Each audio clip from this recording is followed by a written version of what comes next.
लोकाभिरामं रणरङ्गधीरं राजीवनेत्रं रघुवंशनाथं कारुण्यरूपं करुणाकरं तं श्रीरामचन्द्रं शरणं प्रपद्ये।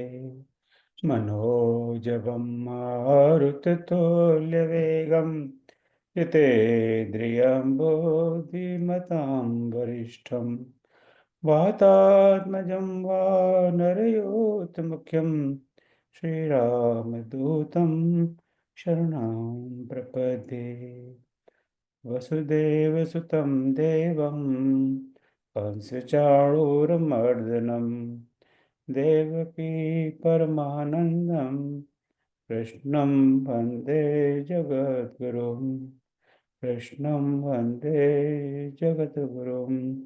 श्यावर रामचंद्र भगवान की जय। जय। उमापति महादेव की जय। पवन सुत हनुमान की जय। श्री कृष्ण कन्हैया लाल की जय। जय जय श्याम। सब भाई और बहनों, आज शनिवार की साप्ताहिक सभा में आप सबका स्वागत। और कुछ समय से हम, जैसे मैंने अभी बताया था, कि श्रीमद् भगवत गीता को थोड़ा सा जानने का, समझने का हम लोग यहाँ प्रयास कर रहे हैं। तो इस संदर्भ में श्रीमद् भगवत गीता के आमंत्रित वक्ताओं की एक श्रृंखला आरंभ की है। तो आज इस श्रृंखला में हमारे आमंत्रित वक्ता हैं डॉक्टर कल्पना दीक्षित कोलकाता से, और डॉक्टर राजरानी, डॉक्टर श्रीमती आशा श्रीवास्तव जी लखनऊ से। और आज का हम कार्यक्रम का संचालन करेंगे हमारी आदरणीय दीदी डॉक्टर राजरानी शर्मा। आप डॉक्टर राजरानी शर्मा से तो परिचित हैं ही हैं, जो गीता का कोर्स चल रहा है उसकी रीढ़ की हड्डी हैं। और इससे ज़्यादा मैं क्या परिचय दूँ। तो संचालन वही करेंगी, तो बाकी वक्ताओं का परिचय भी डॉक्टर राजरानी शर्मा देंगी। तो बस डॉक्टर राजरानी शर्मा जी को आमंत्रित करता हूँ और हम बस आनंद से सुनते हैं इसको आज। जय श्री राम, जय श्री कृष्ण। आपका बहुत बहुत स्वागत डॉक्टर राजरानी शर्मा जी। जय श्री कृष्ण, जय श्री राम। रामचरित भवन के इस पावन पटल को प्रणाम करती हूँ।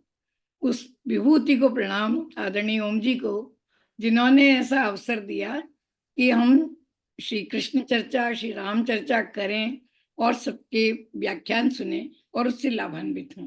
ऐसा माहौल बनाना, ऐसा वातावरण बनाना आज के समय में बहुत ही दुष्कर कार्य है, जो वो सहज भाव से निभाते हैं। गीता का ही एक श्लोक है, योगा कर्मसु कौशलम, जो आपके ऊपर पूरी तरह घटित होता है। आज इस व्याख्यान श्रृंखला में हम जिन दो विभूतियों से के प्रवचन से, व्याख्यान से लाभान्वित होने जा रहे हैं, वो हमारे लिए सौभाग्य का विषय है। गीता न केवल समझने का विषय है, बल्कि जीवन में व्यावहारिक रूप से उतार लेने का विषय है। ऐसा आदरणीय ओम जी ने सोचा और हमने फिर इस प्रकार से उन्हें सहज आमंत्रित किया, दोनों विदुषी बहनों को, जो आज हमारे बीच में गीता के व्यावहारिक पक्ष पर प्रकाश डालेंगी। हमारी जो पहली वक्ता हैं, वो पहली बार हम उनसे परिचित हो रहे हैं, लेकिन पूरे भारत में वो जानी सुनी समझी जाती हैं, सराही जाती हैं। और आपको आश्चर्य होगा कि किस प्रकार भारतीय दर्शन, नीति, साहित्य और भाषाओं को उन्होंने मत दिया है। और उस नवनीत को जब उन्होंने अपने आंचल में बटोरा है, वो विकीर्ण करने के लिए, प्रसार करने के लिए मानो उनका संकल्प है। तो ऐसी आदरणीय डॉक्टर कल्पना दीक्षित जी, जिन्होंने रास पंचाध्यायी पर शोध किया, भागवत का ही एक, जो पंच प्राण भागवत के कहे जाते हैं, ऐसी रास पंचाध्यायी पर उन्होंने शोध किया है। 4 पुस्तकें उनकी प्रकाशित हैं। मैं कहूंगी कि ऐसा कौन सा भारतीय प्राच्य दर्शन का विषय है जो उनसे अछूता है या जिन पर उनकी पकड़ नहीं है। ऐसी डॉक्टर कल्पना दीक्षित को, जो सहज सरल से भारतीयता की प्रतिमूर्ति हैं, भारतीय आदर्शों को अपने जीवन में उतारती हैं। और क्या अधिक क्या कहूं, वे सर्वथा अनुकरणीय हैं, प्रशंसनीय हैं। जीवन की विषम परिस्थितियों में भी उन्होंने जिस प्रकार राह बनाई है, वे हमारे लिए बहुत ही आदर्श हैं। मैं ऐसी डॉक्टर कल्पना दीक्षित को, जिनकी भाषा पर भी बड़ी गहरी पकड़ है और दर्शन पर भी, मैं आज बड़े ही आदर और सम्मान के साथ इस रामचरित भवन के इस मंथन पटल पर, जहां हम गीता के डिप्लोमा के विद्यार्थियों के साथ और अन्य सुधीक श्रोताओं के साथ उन्हें सुनेंगे। अंतर्राष्ट्रीय इस मंच पर मैं उन्हें सहर्ष और बड़े ही विनम्रता के साथ आमंत्रित करती हूँ। डॉक्टर कल्पना दीक्षित जी, कृपया पधारें और अपनी बात रखें।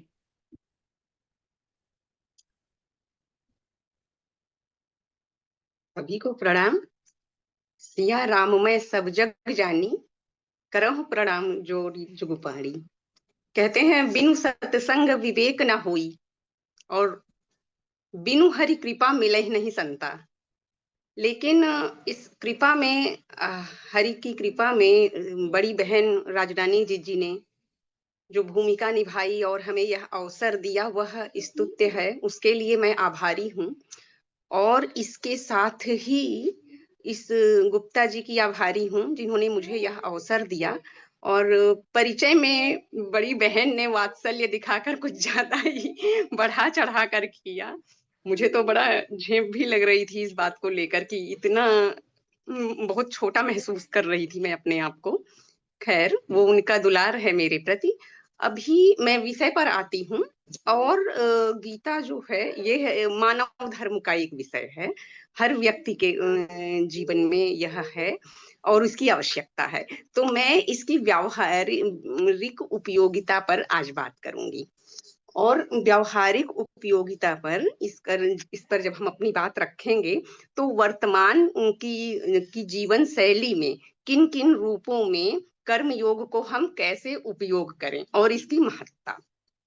तो इस पर हमने चूंकि सीमित समय और अपनी सीमित बुद्धि को ध्यान में रखते हुए केवल द्वितीय अध्याय पर केंद्रित रही हूँ।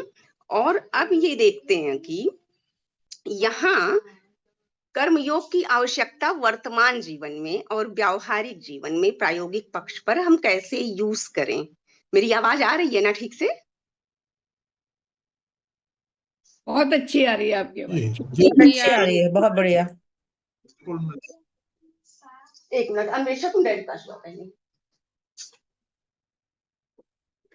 तो यहाँ कर्म योग की सबसे पहली आवश्यकता वर्तमान में विद्यार्थियों के लिए और हर वर्ग के लिए, हाउसवाइफ के लिए, जॉब वालों के लिए संतुलन बैठाने में और अपने आप को सहज रखने में है। अब ये देखेंगे कि कैसे है, इसका मैं प्रायोगिक पक्ष बताऊंगी, क्योंकि इस श्लोक तो हम लोग किताबों में आसानी से पढ़ लेते हैं। तो इसमें क्या होता है, कर्म योग में जो बहुशाखा वाली बुद्धि है, हर जगह बटी हुई है। अब मान लीजिए हम अभी ये बोल रहे हैं, तो हमारी बुद्धि और किस किस काम में है, या एक साथ 4 काम करने की हम आदत डालते हैं थोड़ा सा ज्यादा समझदार बनने में, और फिर उसमें हम कैसे उलझ जाते हैं, फिर हम अपनाते हैं, जूझते हैं, शिकायत करते हैं, डिप्रेस हो जाते हैं, या स्ट्रेस। ये सब नए नए शब्द हैं आजकल के जीवन के और हर किसी के जीवन में है। तो कर्म योग का उपयोग यहाँ ये है कि ये बहुशाखा वाली बुद्धि को एकाकार कर देता है। जब जिस काम में है वही काम। कभी कभी होता है कि हम एक काम आधा करके दूसरा भी थोड़ा सा करते हैं। तो ऐसी स्थिति में आपका विजडम हाई हो और एक स्पष्ट क्रम हो, ये कर्म योग है। अच्छा, यहाँ हम ये देखते हैं, एक कर्म हमारा दायित्व है, ड्यूटी जो हमें करना ही है। और दूसरा जो है, इसको हम देखेंगे, कर्म योग ही हर मनुष्य का धर्म है। धर्म मतलब क्वालिटी, जिसको कहते हैं गुणवत्ता। जैसे आग का धर्म है गर्म, उष्णता, जलाना। पानी का धर्म है शीतलता। धरती का धर्म है गंधवती या उर्वरता। उसी तरह से कर्मयोग हर मनुष्य का धर्म है। तो पहले तो ये जानना है और फिर इसके लाभ जानना है, और इससे हम अपनी मौलिक सहजता में बने रहते हैं। क्योंकि जब जैसे जैसे जीवन आगे बढ़ता है, हम घर से बाहर निकलते हैं और किसी लोगों से मिलते हैं, व्यवहार बनाते हैं, अनुभवों से गुजरते हैं, तो बहुत सारी वृत्तियां मन में जगह बना लेती हैं, और वो इमेज ऐसी हो जाती है कि जैसे वो परमानेंट हो। तो वहां कर्मयोग प्रभावित होता है। जैसे हम एक कर्म कर रहे हैं, तो कोई पुरानी बात याद आ गई, कोई अतीत की घटना याद आ गई। तो ये सारी चीजें जो मनुष्य को परेशान करती हैं, इनसे मुक्ति का एक रास्ता है कर्मयोग। आजकल इसी सब के लिए काउंसलिंग सेंटर हैं। स्टूडेंट की काउंसलिंग होती है, पेरेंटल काउंसलिंग होती है, किसी के यहाँ कोई दुर्घटना है तो वहां भी उबरने के लिए काउंसलिंग होती है। तो जाहिर सी बात है कि हम अपने आप को किसी पर्टिकुलर ड्यूटीज में पूरी तरह से असाइन नहीं कर पाते। ये एक है कंडीशन। इसलिए और कई थॉट और कई फीलिंग्स हमें हलचल मचाने की, डिस्टर्ब करने की कोशिश कर रही हैं। या कभी-कभी कोई बाहरी व्यक्ति या उनकी कोई बात या कोई व्यवहार हमें संचालित कर रहा होता है। तो यहाँ कर्मयोग बाधित होता है या कर्मयोग बनता ही नहीं। इसका सिर्फ एक कारण है क्योंकि हम कर्मयोग के बारे में जानते नहीं हैं या उसको लेकर उस तरह से नहीं सीरियस होते, या कहते हैं कि गीता का द्वितीय अध्याय या कर्मयोग तो अध्यात्म की बातें हैं, अध्यात्म नहीं, वो जीवन की बातें हैं। तो इस तरह से इसके अलावा हम नेक्स्ट देखते हैं, कर्मयोग से एक फियरलेस लाइफ होती है। जैसे आपने लाइफ में एक गोल या टारगेट सेट कर दिया, आपकी लाइफ का एक मिशन है, हमें अपनी बेटर क्वालिटी को बाहर लाना है, अपनी गुणवत्ता को बाहर लाना है, उसका उपयोग करना है और उसे लोगों को उस श्रेष्ठता में योगदान देना है। तो स्व को श्रेष्ठ पाना, स्व की श्रेष्ठता को पाना, जानना और संसार के लिए उपयोगी कुछ बनाना, सहजता देना। तो ये हमारा एक जीवन की शैली है, जीवन की जीने का तरीका है। तो उसे मेंटेन रखने के लिए कर्मयोग की जरूरत है। अब क्या होता है कि हमारे जीवन का ये मिशन है और इस मिशन के लिए हम छोटे छोटे गोल सेट करते हैं। एक हमारा टारगेट है, ये हमें अचीव करना है। अब अगर हम रिजल्ट पर फोकस हो गए, फल पर चले गए, तो देखिए पूरी ऊर्जा से हम कर्म नहीं कर पाएंगे संपादित। अगर हम रिजल्ट के फायदे सोच रहे हैं, रिजल्ट की पॉजिटिविटी सोच रहे हैं, तो हम देखते हैं कि पॉजिटिविटी में हमारे क्या होता है कि जनरली हमारा योजनाएं बनने लगती हैं मन में, उत्साह आ जाता है। मतलब जो उत्साह कर्म संपादित करने के बाद आना चाहिए या उससे हमारा कोई प्रयोजन भी नहीं है, वो हमें वर्तमान में हाईजैक कर लेता है। इसी तरह अगर रिजल्ट नकारात्मक हुआ तो एक अवसाद या भय आ जाता है कि पता नहीं क्या होगा। अब देखिए फल पर फोकस होने के बाद कोई भी विद्यार्थी अच्छे से परीक्षा की तैयारी नहीं कर सकता या हम अपना 100% एफर्ट नहीं दे सकते। जैसे हम जब घर के कामों करते हैं तो एक काम को अगर हम पूरी तन्मयता से करें, मतलब हमारी क्रिया, हमारे विचार, हमारी अनुभूति, हमारी पूरी ऊर्जा रहे, तो उस काम की गुणवत्ता में अच्छा आता है फर्क। उसके बाद हमें एक गहरी संतुष्टि मिलती है।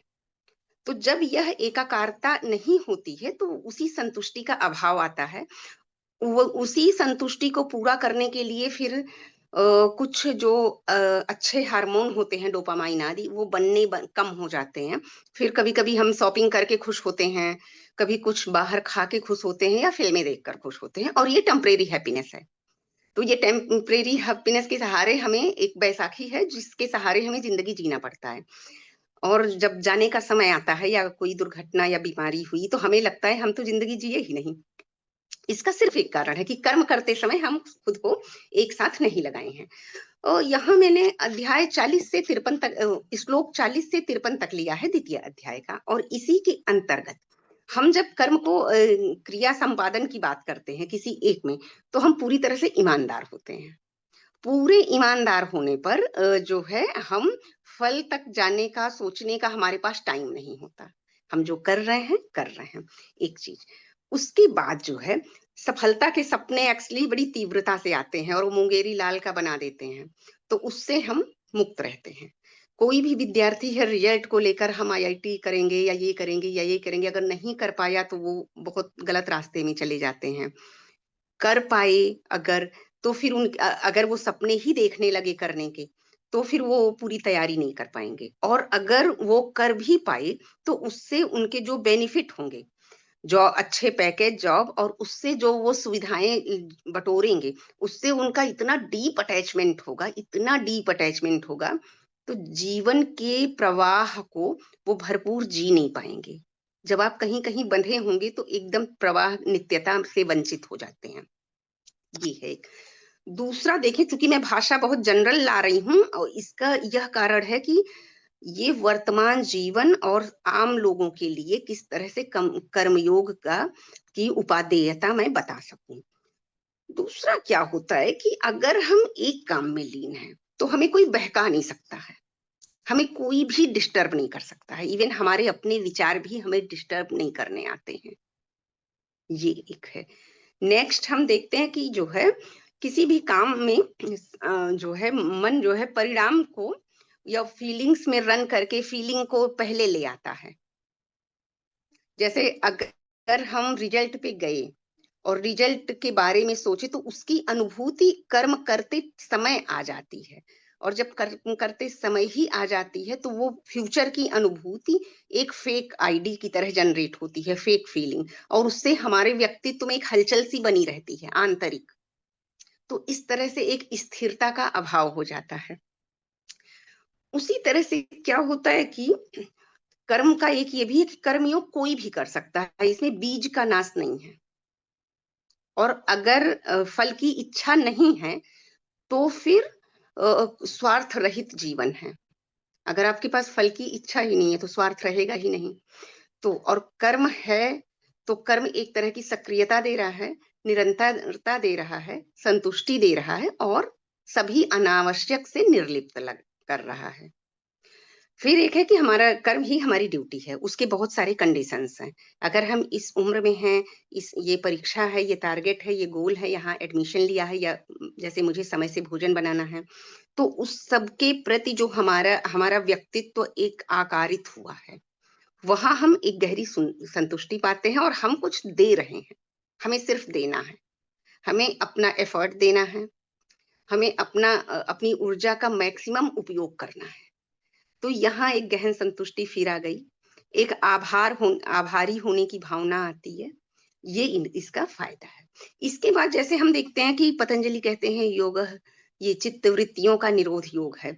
तो चित्त की जो सारी वृत्तियां बनती हैं उनका निरोध, तो वहां योग। और जब कर्म में हम पूरी तरह से लीन होते हैं तो चित्त की वृत्तियां ऑटोमेटिक जो बन रही होती हैं वो कम होते होते होते होते अपने आप खत्म हो जाती हैं। और इस तरह से संसार से डिटैचमेंट भी रहता है। अगर सुविधाएं हम बटोरते हैं तो वो जरूरत भर की होती हैं। अगर जरूर थोड़ी सी विलासात्मक भी हुई तो हमसे उनका कोई अटैचमेंट नहीं है, ठीक है, नहीं भी है तो ठीक है, कहीं भी एडजस्ट करने में प्रॉब्लम नहीं आती है। और यहीं फिर हम सुख या दुख से एकदम स्थिर रहते हैं। सुख है तो भी अच्छी बात है, ठीक है, दुख है तो भी ठीक है, क्योंकि हमने अपना 100% दिया है और यही हमारी संतुष्टि का पैमाना है। तो ये कर्मयोग का व्यावहारिक पक्ष हुआ। और इसी तरह से क्या होता है कि जैसे हमें अगर जरूरत के हिसाब से हमें रखना है, चीजों का यूज करना है।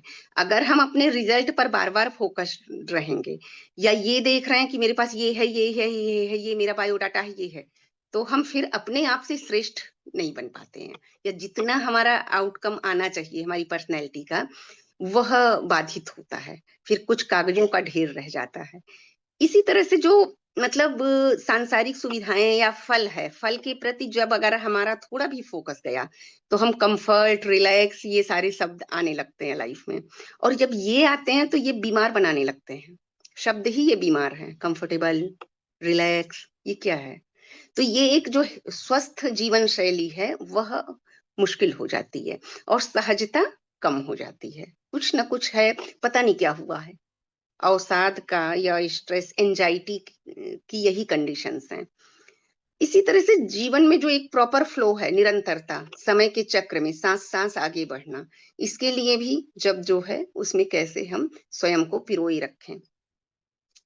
तो क्या होता है, और एक ये है सुख और दुख की अगर हम बातें करें तो सुख क्या करता है, हमें थोड़ा सा रोकने की कोशिश करता है, प्लीज 2 मिनट और। दुख हमें शिकायतें क्रिएट कर देता है मन में, ऐसा क्यों हुआ, नहीं होना था मेरे साथ, ये क्यों हुआ। तो ये दोनों से अगर हमें फ्री रहना है, पूरी तरह से स्वतंत्र रहना है, तो हमें हमेशा कर्मयोग में ही रत रहना ही होगा। ये एक लाइफ स्टाइल है जो हमारी ओरिजिनल पहचान है। क्योंकि बाहरी साधनों को हम आत्मसात कर लेते हैं, दृश्यों को, विचारों को, और तुलना करने लगते हैं अपनी औरों से, तो ये जो कर्म योग है ये इसी से हम अनजान बन जाते हैं, जो हमारी ओरिजिनल गुण है। उसके बाद हमारी इससे गति बोझिल होती है। उसके बाद इन सब से जरूरत है लाइफ में। इसके बाद एक अच्छी हैबिट डेवलप करने में, कंसंट्रेशन मेंटेन करने में, एकाग्रता बनाए रखने में, इसमें कर्मयोग की आवश्यकता आती है। नेक्स्ट वन हम ये देखते हैं कि कुछ भी संसार में परमानेंट नहीं है, एक क्रम चल रहा है, आ रहा है, जा रहा है, प्रवाह है, गति है। तो जब हम कर्म योग में रत होते हैं तो उस गति को बहुत ही आसानी से देख सकते हैं, महसूस कर सकते हैं। और यही एक है कर्म योग कि आपको जो बहुत भोग और ऐश्वर्य है उससे, या बहुत बहुत दर्द वाली बात है उससे बांधता नहीं है। अक्सर होता क्या है, जो भोग और ऐश्वर्य है ये मनुष्य को हाईजेक कर लेते हैं और अपने अकॉर्डिंग संचालित करते हैं। और जो दर्दीली यादें हैं ये जो है ताजगी नहीं आने देती लाइफ में, फ्रेशनेस नहीं आने देती। तो इन दोनों से अगर हमें डिटैच रहना है तो हमें कर्मयोग को आत्मसात करना होगा या उसी को जगाए रखना होगा, अपनी लाइफ स्टाइल में मेंटेन रखना होगा। उसके बाद होता है कि स्व को, जो हमारा अपना वास्तविक व्यक्तित्व है, उसको सर्व में समाहित करके और संसार में श्रेष्ठता हेतु सक्रिय रहना चाहिए है। तो कैसे हम, एक तरह की सक्रियता है, फलेच्छा नहीं है लेकिन सक्रियता है, ये एक तरह का है कि, और सक्रियता इतनी तीव्र है, इतनी गहन है, इतनी सहज है कि फलेच्छा तक ना हमारा इमोशन जाएगा, ना विचार जाएगा, ना उधर हम सोचेंगे। बिंदु में हम कैसे स्थिर भी रहेंगे और फ्लो भी करेंगे, आगे भी बढ़ेंगे। स्थिरता पूर्वक गति है ये कर्मयोग। इसी तरह से एकाग्र होना और जो बटी हुई ऊर्जा है उसको एक साथ करना, ये सारा कर्मयोग से ही संभव है। जैसे कभी कभी कुछ लोग गाना सुनते हुए पढ़ाई करते हैं या एक काम करते हुए दूसरा काम भी करने लगते हैं, तो इससे कोई भी काम पूरा नहीं हो सकता है। आधा ये हो रहा है, आधा ये हो रहा है, और आपकी ऊर्जा, दिमाग, चिंतन, विचार सब बटा हुआ है। तो इस तरह से, और या फिर अगर थोड़ा सा विजडम है, और जिसको कहें कि जागृत मेधा है, तो दो काम जब हम दो या दो से अधिक काम कर रहे होते हैं तो एक स्पष्ट क्रम उसमें रखते हैं। इस तरह से चीजें मेंटेन होती हैं। मुझे लग रहा है समय मेरा होने वाला होगा और 2-4 मिनट और बाकी है, तो मैं उसमें इसको थोड़ा सा ये करूंगी कि माँ फलेषु कदाचन में यही है कि हमारी ऊर्जा फल पर फोकस ना हो। उसके अलावा फल पर फोकस होने की और भी समस्याएं हैं। अहंकार आ सकता है, मेरे पास इतना है, या हीन भावना आ सकती है, या बहुत और भी कंडीशंस हैं। संसार से अगर बहुत ज्यादा लगाव हुआ तो समस्या है। ये सारी चीजें हैं। दूसरा ये है कि अगर हम एक काम में मन लगाए, थोड़ा सा शुरू में दिक्कत होती है, नई हॉबी डेवलप करने में या लगन से ऊपर उठने में थोड़ा सा कष्ट होता है। लेकिन यहाँ जो है एक बार अगर लग गए तो कितनी भी संसार की सांसारिक पीड़ाएं हो, दुख हो, दर्द हो, देर तक वो नहीं ठहरता या फोकस उधर जाता नहीं। तो एक तो ये सच है कि संसार भवसागर है, यहाँ दर्द है, तकलीफ है, कुछ ना कुछ रहेगा, जो है उसे खोने का ही भय रहेगा। वहां एक अच्छी आनंदमय जीवन के लिए आपको कर्म योग में ही रत रहना है, या इसको स्पष्ट होकर समझना है और स्वयं को समझना है। उसके बाद चीजें थोड़े टाइम में अपने आप, अभ्यास से अपने आप होने लगती हैं। ये चीज है। इसी तरह से निरंतरता में जब हम रहते हैं तो हर्ष और शोक दोनों, योग और क्षेम, योग मतलब जैसे अप्राप्त की प्राप्ति और क्षेम उसकी रक्षा, तो ये सारा मतलब उलझना खत्म होने लगता है या कम हो जाता है पूरी तरह से। ये हम कहें कि पहले ही दिन हम डिटैच हो गए कर्मयोग पढ़कर, या ऐसा नहीं है। धीरे धीरे पढ़ते पढ़ते, प्रैक्टिस करते करते, और केवल प्रैक्टिस एंड फीलिंग, अभी हम ये काम कर रहे हैं तो सिर्फ ये कर रहे हैं। अगर हमें गाना सुनना है तो हम 10 मिनट गाना सुनेंगे, किचन का काम है तो हम 2 घंटे में करेंगे, उसके बाद हम कोई पुस्तक पढ़ेंगे। तो एक क्रम, समय का बंटवारा और एक टाइम में एक चिंतन। तो इसकी अभ्यास करते करते करते करते तब जाकर एकाग्रता और हमारी स्थिरता, सुव्यवस्था और अपनी दृढ़ता, ये सारी चीजें आती है। फिर हम अपनी शांत चित्त होने लगते हैं और यही अपने होने की सफलता है। इस तरह से जीवन को जब हम देखें, क्योंकि जो साइकोलॉजी मनोविज्ञान की बातें आ जाती हैं जीवन को मैनेज करने के लिए, या फिर लीडरशिप के लिए, नेतृत्व की क्षमता कैसे आए, या फिर हमेशा मोटिवेटेड कैसे रहें, या फिर आनंदित कैसे रहें, या क्यों अपने आप विचार आ जाते हैं, बहुत ज्यादा विचार सारा दिन आते हैं। तो ये सारी समस्याओं का एकमात्र उपाय या एकमात्र औषधि है कर्मयोग। अब इसको हम किसी भी काम में खुद को अपने हाथ पैर आंख कान नाक को ऐसे लगाएं और उसमें कुछ देर 20 मिनट 25 मिनट अभ्यास करें, ये चीजें आती हैं। तो इस तरह से व्यावहारिक ये है कि एक सुखद जीवन के लिए, आनंदित जीवन के लिए, अपना 100% देने के लिए, ऊर्जा को एकत्रित करके बहुत बेहतर आउटकम लाने के लिए, अच्छा रिजल्ट आए और अपना 100% उपयोग, 100% स्व का विनियोग होता रहे, फिर हम देखेंगे कि एक अच्छी लाइफ स्टाइल, श्रेष्ठ लाइफ स्टाइल में हम आए। और यही लाइफ स्टाइल व्यक्तित्व को प्रकाशित रखती है।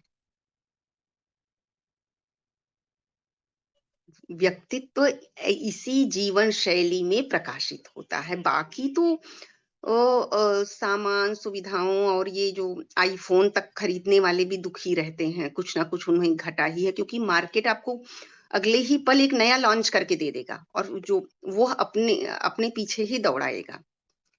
तो ऐसे में अपनी आवश्यकताओं पर स्थिर रहना या अपने साध्य पर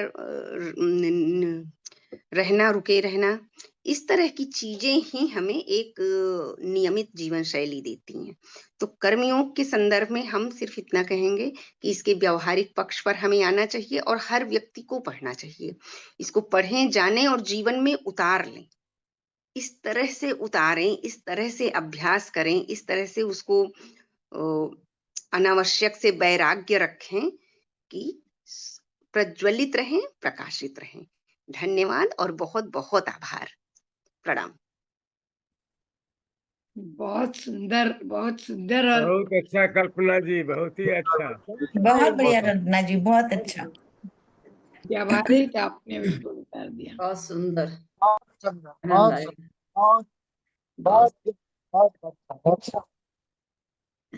बहुत सुंदर का है, बहुत सुंदर। सभी को अच्छा लगा आपका वक्तव्य, और आपने जिस भाषा में हमें समझाया वो हमारे उपयुक्ति है, और इसी भाषा में हम इस व्यावहारिकता को अपने जीवन में उतार सकें और किस प्रकार से सुख दुख को समान समझकर लाभ और हानि को भी जीत पाए, ऐसी प्रभु से प्रार्थना है और इससे हम प्रेरित हों। आपका बहुत बहुत धन्यवाद, आप पटल पर आई और हमसे अपने विचार बांटे। आगे भी हम आपको अवश्य सुनकर लाभ उठाएंगे। बहुत बहुत धन्यवाद डॉक्टर कल्पना दीक्षित जी। मैं पटल की ओर से और अपनी ओर से हृदय से आपका आभार व्यक्त करती हूँ। अब दूसरे बहुत सही अनुशासन से आपने समय से अपना वक्तव्य पूरा किया, उसके लिए एक बार फिर से धन्यवाद। अब हमारे जो इस अनमोल से इस वक्तव्य के कार्यक्रम में डॉक्टर हमारी श्रीमती आशा श्रीवास्तव जी जो हैं, चिर परिचित नाम है, रोज उनके हम कोकिल कंठ को सुनते हैं और स्वर में ईश्वर का वास है, इसको अनुभव करते हैं। ऐसी आशा जी जो संगीत निपुण है उपाधि के रूप में, और न केवल संगीत निपुण है बल्कि उन्होंने अपने अनेक बहुआयामी व्यक्तित्व से बैंक में तो सेवा की ही की, लेकिन उसके साथ गीता से लेकर हर कार्य के लिए वो सहज तत्पर रहती हैं। उन्होंने गीता के जो संदेश हैं, गीता के जो सबक हैं, उनको अपने जीवन में उतारा है और हम लोगों से बांटती भी रहती हैं। आज एक बार फिर हम उन्हें सुनेंगे कि किस प्रकार से हम गीता के माध्यम से अपने को बहुत अधिक सुंदर अपनी जीवन शैली बना सकें। आशा श्रीवास्तव जी, क्या कहूँ कि जो नित्य ही हमारे साथ हमें उनका सानिध्य मिलता है, लेकिन आज हम उन्हें विशेष विषय पर सुनने के लिए आदरणीय ओम जी ने हमें इस बात का अवसर दिया है। मैं प्रणाम करती हूँ और आशा जी को आमंत्रित करती हूँ कि जिस लय को आपने ईश्वर की लय तक मिलाया है, जिस संगीत की लय को एक बार फिर से जागृत कर दीजिए, आदरणीय आशा दीदी। बहुत बहुत धन्यवाद दीदी। और स्वागत। क्या बोले, इस श्री रामचरित भवन के पावन पवित्र पटल पर हमें, वैसे तो हमारा ही पटल है, अपना घर है, इसमें हम क्या बोले। लेकिन हाँ दीदी, आप तो जब तारीफों के पुल बांधती हैं तो क्या कहा जाए। लगता है कि फूल वूल ना जाए तो गुब्बारे में हवा लगा दी जाए तो आपने तो, चलिए ठीक है दीदी, फिर से एक बार प्रणाम और सबका आभार। डॉक्टर साहब का, ओ मैं सबका बहुत बहुत आभार। आप सभी के स्नेह से हम वो हैं। ठीक है, वैसे हमें कुछ आता आता है नहीं, बस प्रयास करते हैं कि कुछ समझें और कुछ बता सकें, इसका बस एकमात्र प्रयास है। कुछ गलती हो जाए तो हमारी है, और अगर कुछ अच्छा हो जाए तो भगवान का है। तो प्रयास शुरू करते हैं प्रार्थना से। ओम श्री परमात्मने नमः। वसुदेव सुतं देवं कंसचाणूरमर्दनं देवकी परमानन्दं कृष्णं वन्दे जगद्गुरुं। कृष्णं वन्दे जगद्गुरुम्। ॐ नमो स्वनन्ताय सहस्रमूर्ते सहस्रपादाक्षिशिरोरुबाहवे सहस्रनाम्ने पुरुषाय शाश्वते सहस्रकोटियुगधारिणे नमः। सहस्रकोटियुगधारिणे नमः।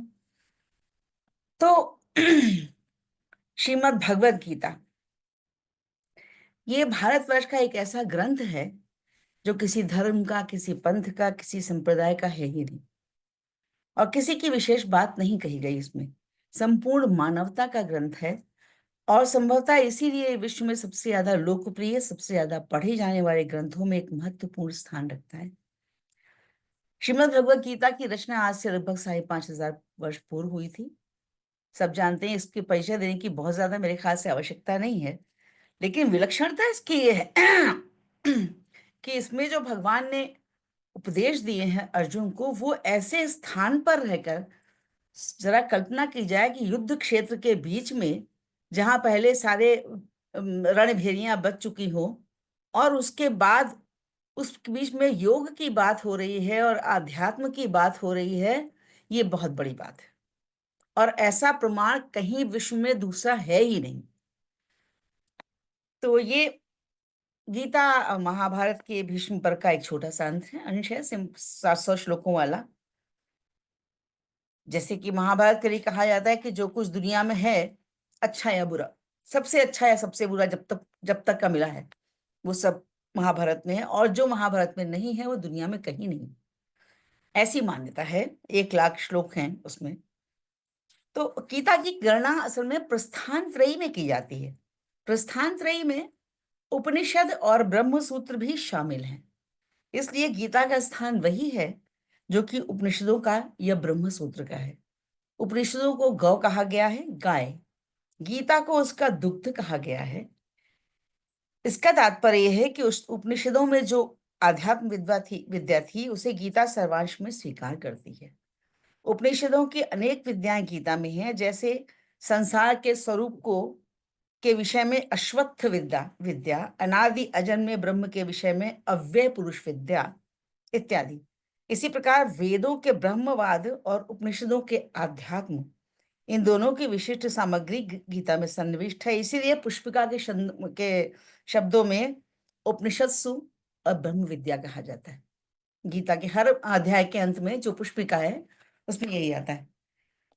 अब आगे चलते हैं थोड़ा इसके इसमें जाके कि ये दरअसल क्या स्थितियां थी, कैसे युद्ध हुआ। सभी जानते हैं कि कौरवों ने पांडवों का अधिकार छीना, उनको मारने वारने की चेष्टा की बहुत बार। उसके बाद युद्ध एक अवश्यंभावी चीज थी, जो वहां हुई जहां पर कुरुवंशियों ने, उनके पूर्वजों ने तप किया था। और इस तरह से वो क्षेत्र जो है कुरुक्षेत्र, वो एक सिद्ध क्षेत्र माना जाता था, धर्म क्षेत्र माना जाता था, क्योंकि वहां के लिए ऐसी मान्यता थी कि यहाँ पर जो भी किसी की मृत्यु होगी तो सीधा मोक्ष को प्राप्त होगा। इसलिए उसे युद्ध क्षेत्र के रूप में चुना गया कि जो भी मरेंगे, युद्ध है तो लोगों की मृत्यु होगी ही होगी, तो वो सब सीधे मोक्ष को प्राप्त होंगे, ये उसके पीछे इंटेंशन थी। तो कुरुक्षेत्र में के युद्ध स्थल में जब अर्जुन के कहने पर योगेश्वर श्री कृष्ण जो उनके सारथी थे, उनको जब दोनों सेनाओं के बीच में ले गए और उनको कहा कि मुझे देखना है कि कौन कौन किसके किसके खिलाफ मुझे लड़ाई लड़नी है, वो उनको जानबूझकर लेगा कि उन्होंने भीष्म और द्रोण के सामने खड़ा कर दिया, क्योंकि उन्हें पता था कि अगर ये दुर्योधन के सामने जाएगा तो वो तो युद्ध करने को तत्पर था, तुरंत उसका गांडीव चल जाएगा, और उसके बाद में यदि कहीं भीष्म पितामह और द्रोण आ गए तो उसकी मनस्थिति खराब हो जाएगी, फिर वो पराजय की ओर अग्रसर हो जाएगा। इसलिए उसको पहले वहीं ले गए जानबूझकर कि जो भी तुम्हारी दुख हो या जो भी भावनाएं हो अभी पहले ही निकाल लो, बाद में। और फिर समय को रोककर भगवान ने जो उपदेश दिया, और जैसे भगवान ने कहा था हम तो निशस्त्र रहेंगे, निरस्त्र रहेंगे, लेकिन उनका पहला चला तो वस्त्र उन्हीं का चला, वो अस्त्र था उनका वाणी अस्त्र, जिसे हम अक्सर कहते हैं कि वाणी अस्त्र ही है गीता। तो इसमें इन्होंने उसको छात्र धर्म की, उसके छात्र धर्म की याद दिलाई, और उसे यही कहा कि सुख दुख समय कृत्वा लाभा लाभो जया जयो ततो युद्धाय युज्यस्व तैवं पापम अवाप्स्यसि। कि अब इस श्लोक को अगर हम उल्टा देखें, सुख दुख समय कृत्वा लाभा लाभो जया जयो, तो उसको हम उल्टा देखते हैं, जय और अजय से लाभ या अलाभ होगा, और लाभ या अलाभ से आपको सुख या दुख प्राप्त होगा। युद्ध का क्षेत्र है, जय प्राप्त होगी तो तुम्हें लाभ होगा और लाभ से तुम सुखी होगे, और अगर पराजय हुई तो तुम्हें हानि होगी और हानि से तुम दुखी होगे। तो ये सबको बराबर समझो और तुम सिर्फ युद्ध करो, युद्ध पे फोकस करो। और इस प्रक्रिया में उन्होंने सांख्य योग, ज्ञान विज्ञान योग, कर्म संन्यास योग, भक्ति योग, गुणत्रय विभाग योग इत्यादि इत्यादि 18 अध्यायों में उनके माध्यम से जीवन दर्शन की शिक्षा दी।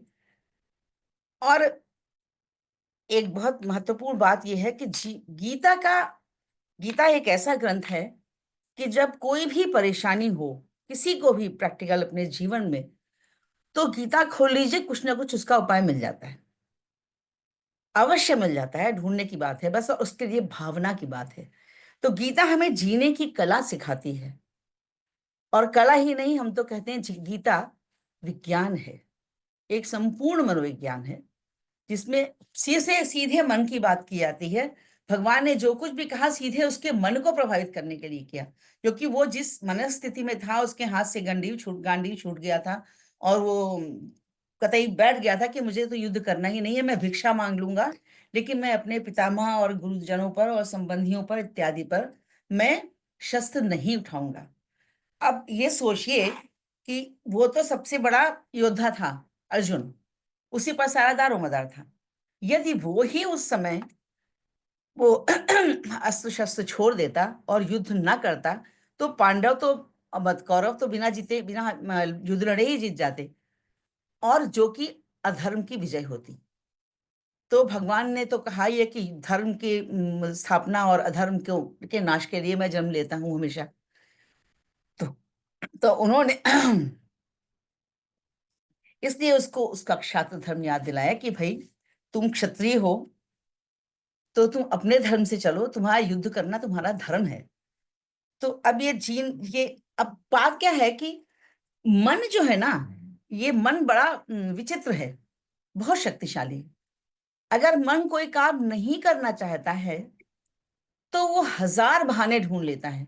ऐसे अर्जुन ने ढूंढे कि अगर ये मर जाएंगे तो मैं किसके लिए युद्ध करूंगा, इतने लोग मर जाएंगे, इतनी महिलाएं विधवा हो जाएंगी, इतने बच्चे अनाथ हो जाएंगे, समाज में दूषित हो जाएगा, वर्ण संकर संतानें उत्पन्न होंगी, और पितरों को कैसे मुक्ति मिलेगी, इत्यादि इत्यादि इत्यादि ढेर सारी बातें। एक संकल्प काफी होता है किसी भी काम को करने के लिए, न करने के लिए मन अपने आप बहुत सारी बहाने पैदा कर देता खुद। तो ये सारा खेल मन का ही है। तो इसलिए अब एक सोचने की बात यह है कि जब मनुष्य जन्म लेता है तो उसके साथ में आती है बेसिक इंस्टिंक्ट्स, जिन्हें मूल प्रवृत्तियां कहते हैं। वही मूल प्रवृत्तियां हमारे शास्त्रों में त्रिगुण के रूप में बताई जाती हैं, सतोगुण, रजोगुण और तमोगुण। तो ये जो है तीनों गुण की जो वृत्तियां हैं वो हम लोगों के जीवन को हमेशा ही आगे पीछे करती रहती हैं। तो अब चलते हैं भगवान के जीवन जीने की कला पे आते हैं। तो पहले अध्याय से शुरू करते हैं। पहला अध्याय हमें सिखाता है, भगवान हमें सिखाते हैं धैर्य। पूरे अध्याय में अर्जुन पूरे समय विषादग्रस्त थे और रो कलप रहे थे, बहुत परेशान थे। आधे में तो वो युद्ध के वो शंखनाद इत्यादि और सारे रणभेरियां बजी। उसके बाद जो थोड़ी उनके सेनाओं का विवरण है, उनके उनके जो योद्धा हैं उनका विवरण है। जहां अर्जुन की बात आती है तो अर्जुन विषाद में पड़ गए हैं और वो सारी बातें उनकी भगवान श्री कृष्ण शांति से सुन रहे हैं, कुछ भी रिएक्ट नहीं करते। तो ये एक बहुत बड़ा लेसन है हम सबके जीवन में कि जब कोई बोल रहा हो तो उसमें इंटरप्ट नहीं करना चाहिए, उसकी बात पूरी कर लेनी चाहिए। जब पूरी हो जाए बात, उसके बाद आप बात रखिए। पता नहीं आपकी बातों से किसका क्या प्रभाव पड़े। एक मिनट माफ कीजिएगा, जरा हम पंखा चला लें, गर्मी बहुत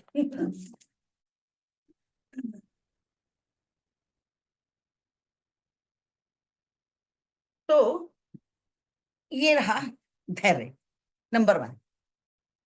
और दूसरा क्या है, जब भगवान उसको बताना शुरू करते हैं, वो है आत्मा की शाश्वतता और नाशवान जीवन की अनिश्चितता। जब वो कह रहे हैं इनको मार देंगे, तो भगवान ने कह दिया कि भाई वासांसि जीर्णानि यथा विहाय नवानि गृह्णाति नरोपराणि तथा शरीराणि विहाय जीर्णान्यन्यानि संयाति नवानि देहि।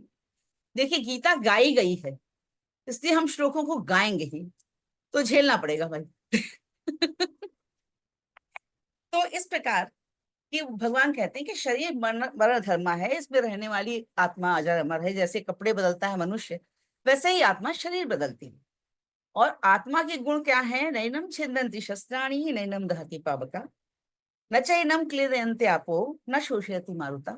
कि इसको ना तो शस्त्र काट सकते हैं, ना अग्नि जला सकती है, ना जल गला सकता है, ना वायु सुखा सकती है। मतलब शरीर नष्ट हो जाएगा और आत्मा को कुछ नहीं होगा। इसलिए ये शरीर है, हम सब शरीर हैं एक्चुअली। जब तक शरीर है, जब तक प्राण है तब तक है, वरना जब प्राण गए तो बॉडी हो जाते हैं सिर्फ। तो वो सही है, आत्मा गई और वो सिर्फ शरीर है गया। इस प्रकार से वो कहते हैं कि तुम इन सब बातों का शोक मत करो, जिसके लिए शोक करना चाहिए। ये एक और सिखाता है कि हमें शरीरों से मोह नहीं करना चाहिए। सबके शरीरों से व्यक्ति विशेष से ज्यादा मोह करना वो गड़बड़ है। तीसरा, जो अभी आदरणीय करुणा जी ने बहुत सारी बात की कर्म योग की, तो थोड़ी सी बात तो करनी बनती है, क्योंकि वो भगवान वो सिखाता है निष्काम कर्म। जो एक श्लोक है कर्मण्येवाधिकारस्ते, वो हमें उसका वो बहुत ज्यादा उसका परसेप्शन लोगों को बहुत गलत होता है। कोई कहता है कि कर्म पर अधिकार है, फल पर अधिकार नहीं है।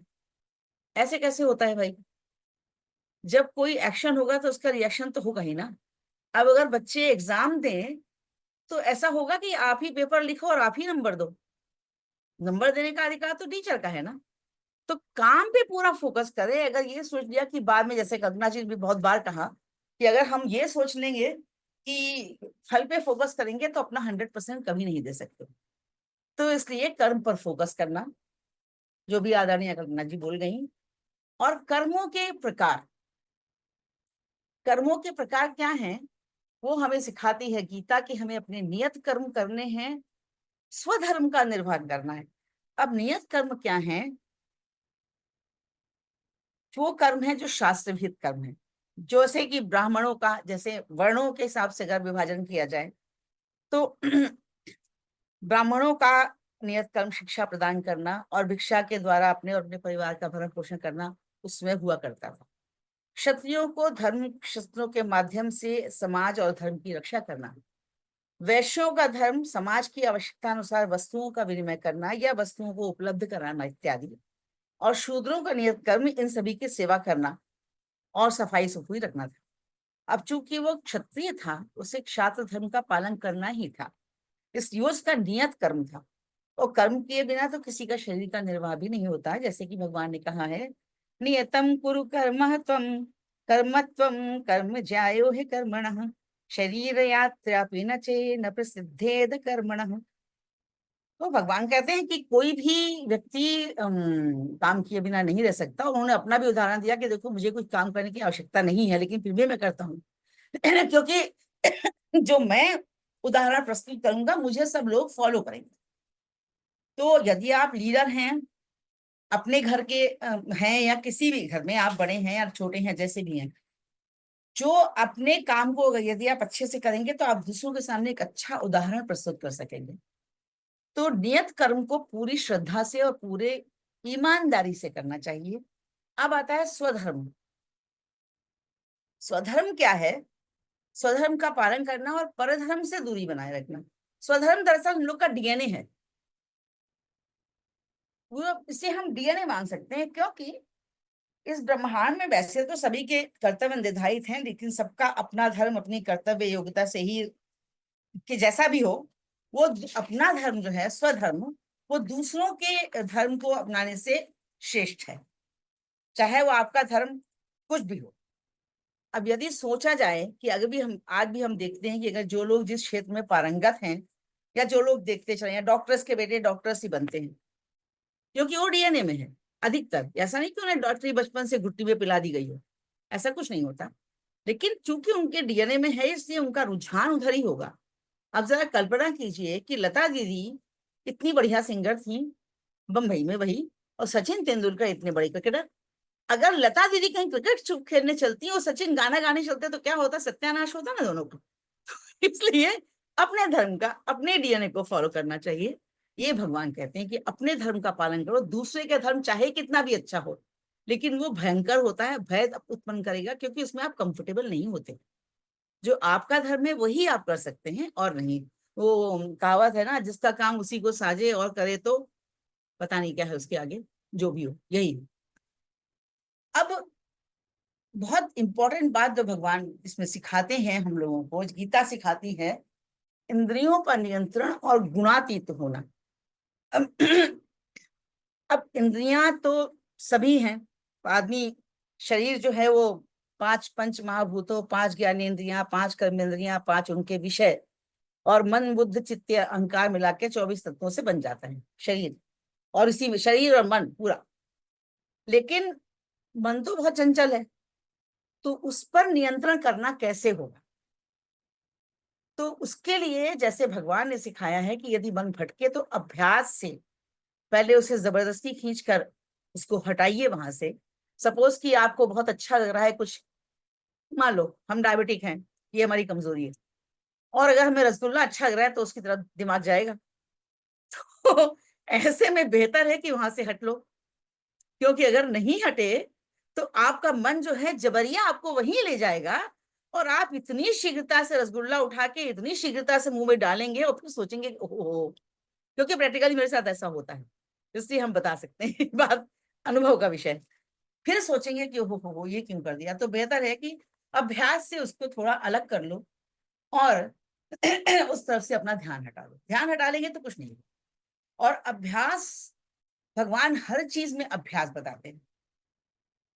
इसी अभ्यास के कारण वो हर बात को, आप नोटिस किया होगा कि गीता में एक ही एक बात को बहुत बहुत बार बहुत बहुत तरह से कही है भगवान ने।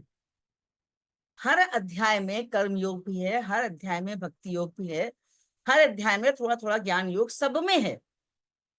वो अब कोई सोचे कि भगवान बार बार एक ही बात क्यों कहते हैं, तो उसका कारण एक ये है, सोचने की बात ये है कि हम लोग का जो ब्रेन होता है, दिमाग, उसमें 90 to 95% जो है वो सबकॉन्शियस माइंड होता है। प्रैक्टिकल सामने काम करने वाला 5 to 10% ही होता है। तो कोई चीज बहुत देर तक स्मृति और विस्मृति दोनों चीजें होती हैं, तो स्मृति में आती रहे, विस्मृत न हो जाए, इसलिए उसका अभ्यास करना पड़ता है। और चूंकि बातें बहुत गूढ़ हैं इसलिए उनका ज्यादा अभ्यास करना पड़ता है। जैसे कि सपोज चाय पीने जा रहे हैं, उसमें चीनी पड़ी है नीचे, अब चीनी भारी है, मिलेगी तो नहीं ऐसे, उसको करने के लिए उसमें चम्मच हिलाना पड़ता है, तब जाके उसकी मिठास का आपको अनुभव होगा। वरना इसी प्रकार वो भी एक अभ्यास से, अभ्यास बहुत आवश्यक है। ये किसी भी साधक के लिए, कोई भी साधना करनी हो, कुछ भी करना हो, जैसे हम संगीत साधिका हैं, मानते हैं, तो उसकी साधना आपको बराबर करनी पड़ती है, हर एक को करनी चाहिए। अभ्यास, अभ्यास बहुत महत्वपूर्ण है। भगवान ने अभ्यास पे बार बार बल दिया, खुद करके भी दिखाया है। तो अब फिर गुणातीत होने की जो बात है कि गुणातीत हो जाइए भाई, तो गुणातीत कैसे हो जाए? तीनों गुण तो अपने अंदर हैं ही। हमारे ही अंदर अर्जुन है, हमारे ही अंदर दुर्योधन है और हमारे अंदर कृष्ण है। देखा जाए तो हर व्यक्ति के अंदर कृष्ण भी विद्यमान है, हर व्यक्ति के अंदर दुर्योधन भी विद्यमान है, हर व्यक्ति के अंदर अर्जुन भी विद्यमान है। बस आवश्यकता इस बात की है कि अगर सतोगुण, कभी सतोगुण दोनों गुण बाकी को दबा करके ऊपर आ जाता है, जो गुण एक ऊपर आता है, तीनों गुण में से कोई ना कोई गुण हर समय चलता ही रहता है पूरे जीवन में। अभी आपको कोई बहुत, आपका मन बहुत पवित्र है, बहुत अच्छा है, लेकिन किसी बात पर नाराज होगा तो तुरंत तमोगुण पर आ जाएगा।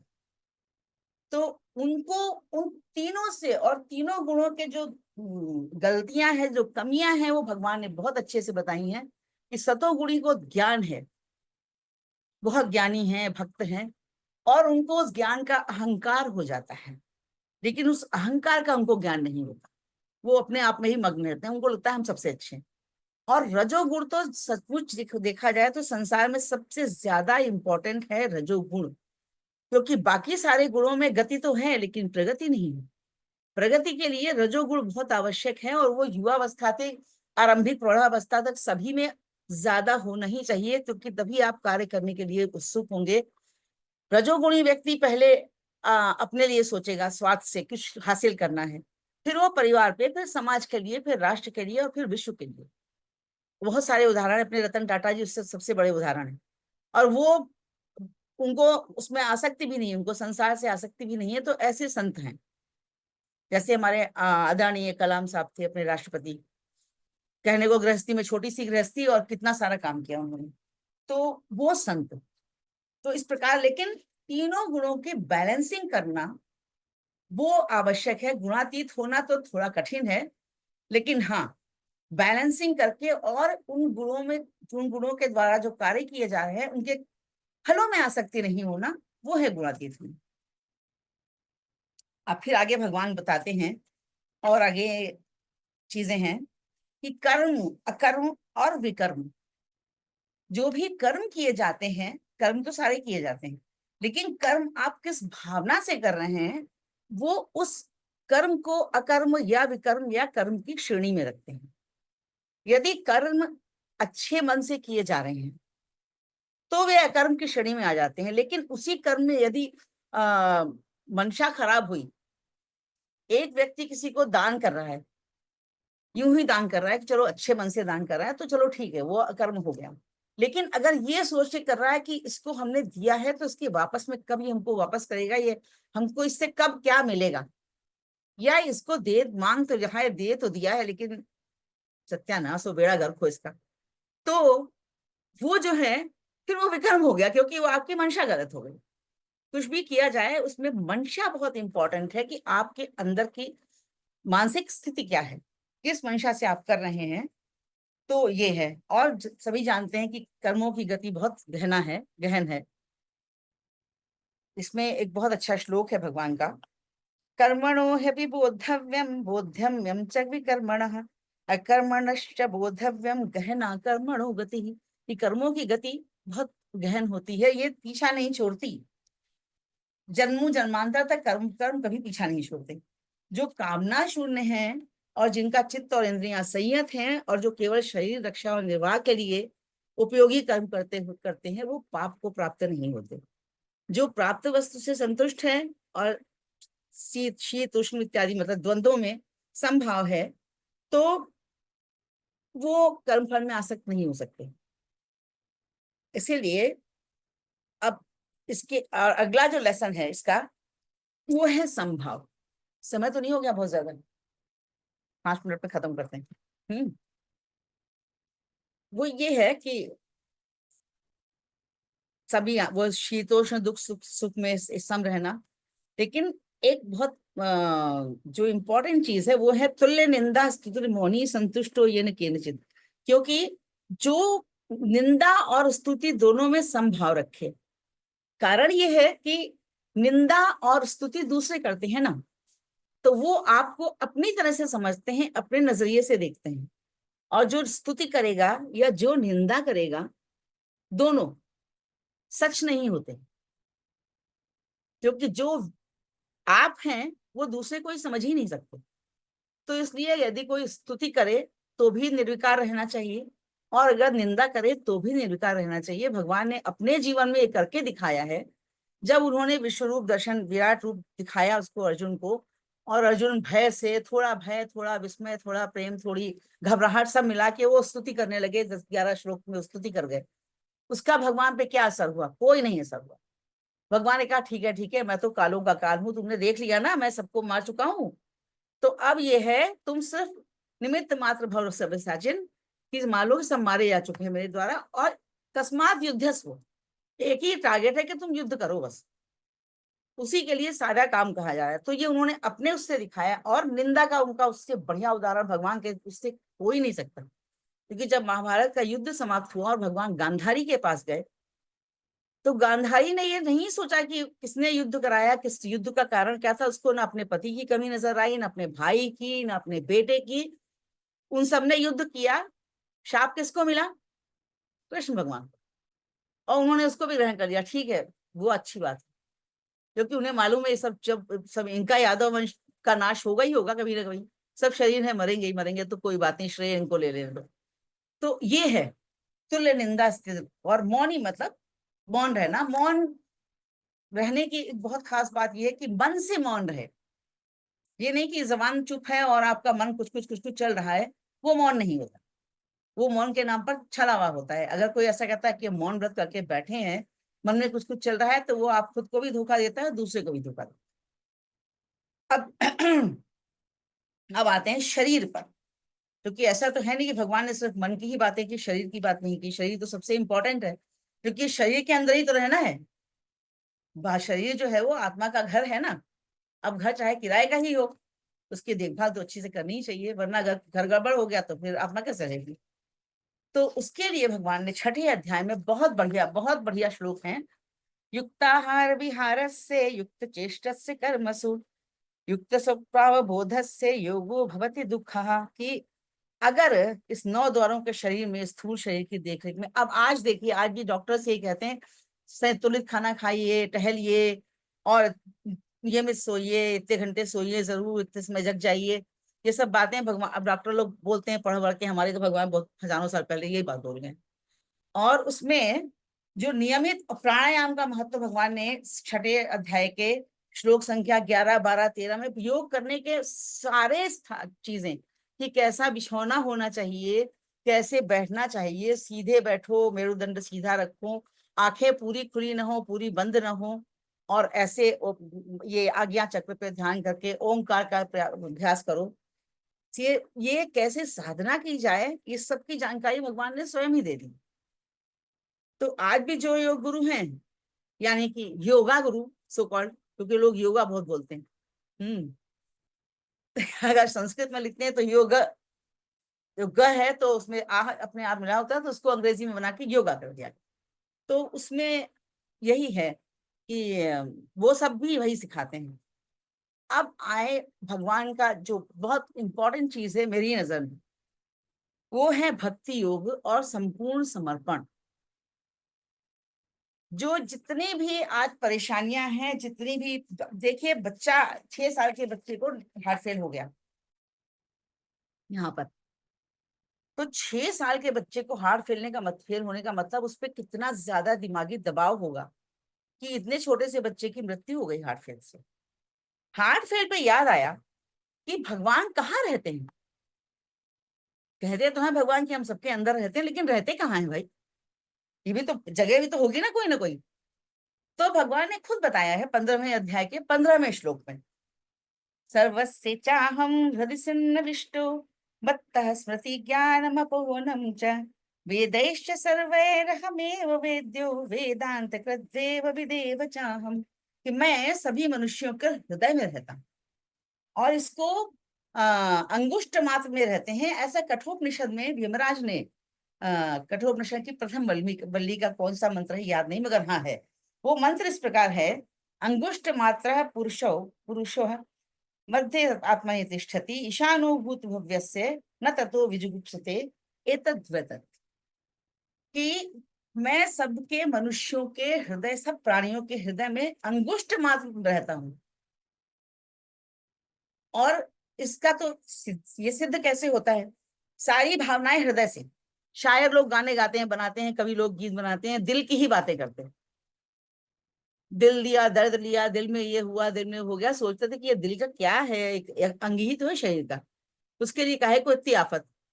लेकिन सोचिए, सारे शरीर के अंग चलते रहते हैं, कोई भी खराब हो जाए, कुछ भी, ब्रेन भी डेड हो जाए तो आदमी की मृत्यु नहीं होती, हार्ट फेल हो जाए तो मृत्यु हो जाती चट से। तो मतलब ये सिद्ध है कि भगवान हृदय में ही रहते हैं, वहीं पे तो आत्मा होती है, जब आत्मा निकल गई तो शरीर बचा, खाली बॉडी हो गया। यानी कि जब मनुष्य गर्भ में आता है बच्चा, तो 40 से 48 दिन के बीच में उसका हृदय चलने लगता है, तब समझिए उसमें आत्मा आ गई। वो उस 40-48 दिन के माँ के गर्भ से लेकर मृत्यु पर्यंत जब तक आपका हृदय चलता रहता है, तब तक वो आपका, ऐसे आशा श्रीवास्तव है, इनका अस्तित्व है। जहां हृदय बंद हुआ वहां आशा श्रीवास्तव की बॉडी हो गई, यानी कि स्थूल शरीर बचा रह गया। ऐसे ही तो कहते हैं, ये कोई फलाई कहता फलाने को जा रहे हैं, वो फलाने की बॉडी ले जा रहे हैं, मतलब शरीर, स्थूल शरीर बचा और सूक्ष्म शरीर अपने सारे कर्मों के साथ में बटोर के पोटली दूसरे शरीर में चला गया। तो ये है। अब आते हैं हम असली बात जो थी, भक्ति योग और संपूर्ण समर्पण। भगवान बार बार भगवान तो इतना प्रेम करते हैं अर्जुन से, बल्कि सबसे, कि वो सब कुछ बता देते हैं, सारा अपना सारा भेद पूरा खोल के रख देते हैं। जिसे कहते हैं कि एक शब्द आता है ना इसमें कि आर्जवम, आर्जवम जो गीता में कहा गया, आर्जवम मतलब सरलता, सहजता। तो भगवान इतने सहज हैं कि वो अपने प्रिय अर्जुन को, प्रिय शिष्य को सारी बातें बता देते हैं, सारी गुह्य से गुह्य बात सब बता देते हैं कि मैं ये हूं, मैं वो हूं, अपना विराट रूप भी दिखा दिया उसको देखने के लिए, इसको आंखें भी दे दी।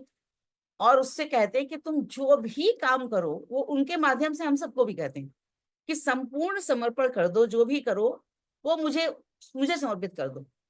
जैसे कबीरदास जी कहते हैं ना, साधु सहज समाधि भरी, जह डोलो करो धर्म परिक्रमा, जो कुछ करो तो सेवा, जब सो तब करो दंडवत, पूजो और न देवा। और भगवान कहते हैं, यत करोषि यदश्नासी यत जुहोषि ददासी यत तपस्यसि कौन्तेय तत् कुरुषु मदर्पणम, जो भी करो वो सब मुझे ही अर्पण कर दो। काम करो, खाना खाओ, यज्ञ करो, दान करो, कुछ भी करो, सब मुझे ही अर्पण कर दो, मेरे लिए एक समझ के करो, तुम अपने लिए कुछ नहीं कर रहे। तो इसका मनोवैज्ञानिक प्रभाव क्या है कि अगर हम सब यही सोचे कि हम जो कुछ कर रहे हैं भगवान के लिए कर रहे हैं, भगवान को ही दे दें, उन्हीं को हाजिर नाजिर मांग के सारे काम करें, तो अपने दिमाग से तो सारा टेंशन खत्म। क्योंकि जब भगवान के लिए किया है, भगवान देखेंगे अपने आप। तो ये प्रैक्टिकली करना बहुत अच्छा है कि आपने जो भी काम किया बस भगवान के लिए सोचे किया, और कह दो भाई संभाल लेना भगवान, तो भगवान संभाल लेते हैं। और ये सच है, ऐसा ही होता है। चाहे कितनी भी विषम परिस्थितियां हो, यदि आपने एक बार संपूर्ण समर्पण कर दिया तो भगवान तो संभाल ही लेंगे।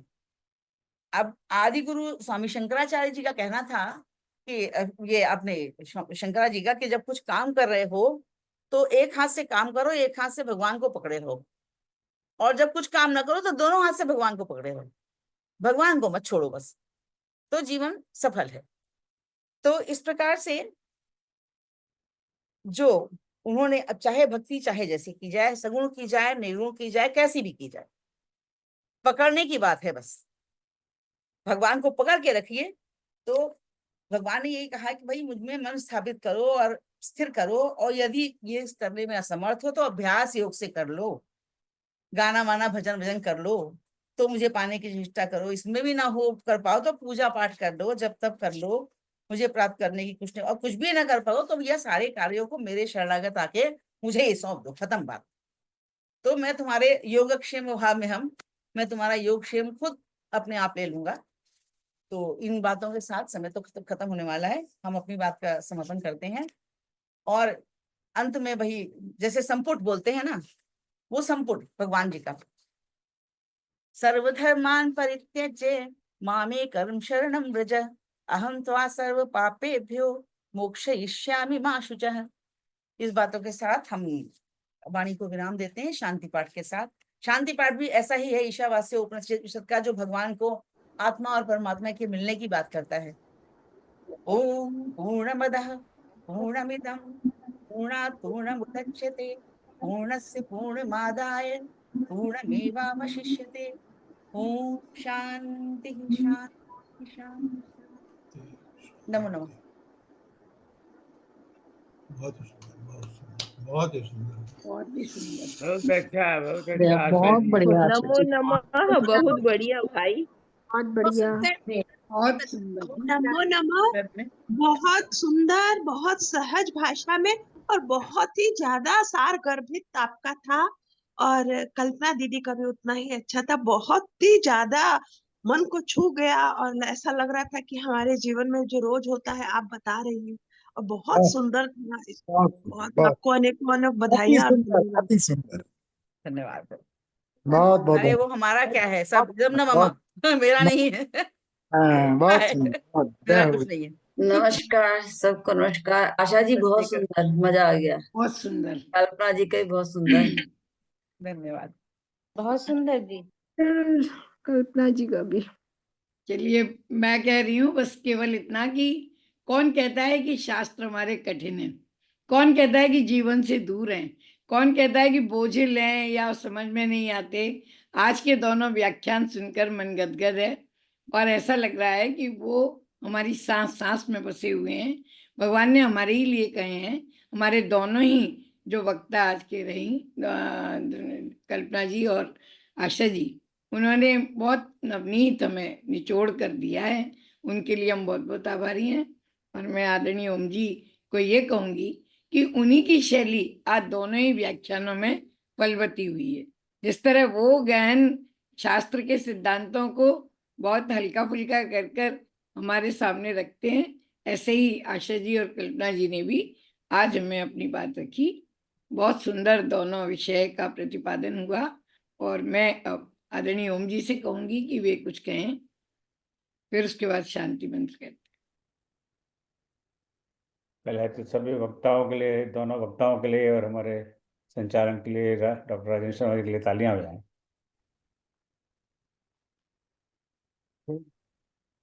तो डॉक्टर कल्पना दीक्षित जी और आदरणीय आशा श्रीवास्तव जी, आपका बहुत बहुत आभार। बड़ी सरल भाषा में आपने गीता के इस गहन सार को समझाया है। और जैसे राजन दीदी ने बताया कि सरल शब्द में कहा, भी कुछ सही बात है। मेरी मेरी भी पल्ले थोड़ा बहुत पड़ ही गया, इसका मतलब बहुत सरल होगा। So thank you so much. तो इस प्रमाण चाह तो इस श्रृंखला को आगे बनाए रखेंगे। हर महीने एक बार प्रयास करेंगे कि आमंत्रित वक्ता आए और जो मिल बात जाए। हम भगवद गीता की क्लास में कहने का समय नहीं रह पाता, उन पर चर्चा हो। और कह भी रहे हैं तो क्या बात है, दोबारा चर्चा हो ताकि हमें कुछ नया नया सीखने को मिले। सो आप सबका बहुत बहुत धन्यवाद। अब अगले महीने, अगले अगले शनिवार से और इस महीने से फरवरी से तो परेशान होते हैं लोग, इतना ज्यादा सब सब आता तो है सब ऊपर है। तो कुछ समय से हम रामचरितमानस को भूले जा रहे हैं। तो ऐसा तो हो नहीं सकता है रामचरित भवन का एक पटल हो और रामचरितमानस को हम भूल जाएं। तो अगले सप्ताह से हम मानस के शब्द पर एक श्रृंखला शुरू करना है इस पटल पर। सो महीने में एक बार तो करेंगे, हो सकता है ज़्यादा भी करना पड़ेगा। मुझे अब लग रहा है कि ज़्यादा शायद करना पड़ेगा। सो कोई भी ग्रंथ हो, साहित्य का, कविता हो, निबंध हो, उपन्यास हो, कहानियाँ हो, किसी भी भाषा में हो, हर चीज़ शब्द से ही बनती है। बिना शब्द के क्या, बिना शब्द के हम क्या लिख पाएंगे या समझ पाएंगे या पढ़ पाएंगे। सो मानस में जितने शब्द हैं, इतने सारे शब्दों की हम चर्चा नहीं कर सकते, पर हम कुछ उसमें से कुछ चयन कर कर शब्दों पर चर्चा करेंगे। तो अगले सप्ताह जो मानस में अरबी और फारसी शब्द हैं, उस पर मैं थोड़ा चर्चा करने का प्रयास करूंगा। ये सारे शब्द हमारे, अब आप ये थोड़ा ध्यान रखें, ये मानस की 450 साल पहले रचना हुई थी। सो उस समय बड़े सहज रूप से बाबा गोस्वामी तुलसीदास जी ने अरबी और फारसी शब्दों का प्रयोग किया है मानस में। और जो शब्द अब आज हम देखते हैं तो उनका मुझे तो कोई हिंदी में सब्स्टिट्यूट मुझे तो नहीं दिखाई देता। उसका कारण ये है कि मेरी हिंदी कमजोर है। जैसे शब्द है, जैसे देख लीजिए, आपको एक दो उदाहरण देता हूँ। मेवा, अब मेवा का हिंदी क्या है? और मेवा हिंदी है, मेवा का क्या हिंदी है? अब मेवा फारसी शब्द है, ये पर्शिया से आया हुआ है। राइट, हम ड्राई फ्रूट्स को कहते हैं, अब अंग्रेजी, अब हम हिंदी नहीं कहते, हम अंग्रेजी कहते हैं ड्राई फ्रूट्स। अब ड्राई फ्रूट्स का कुछ हिंदी है? सूखा, सूखा फल।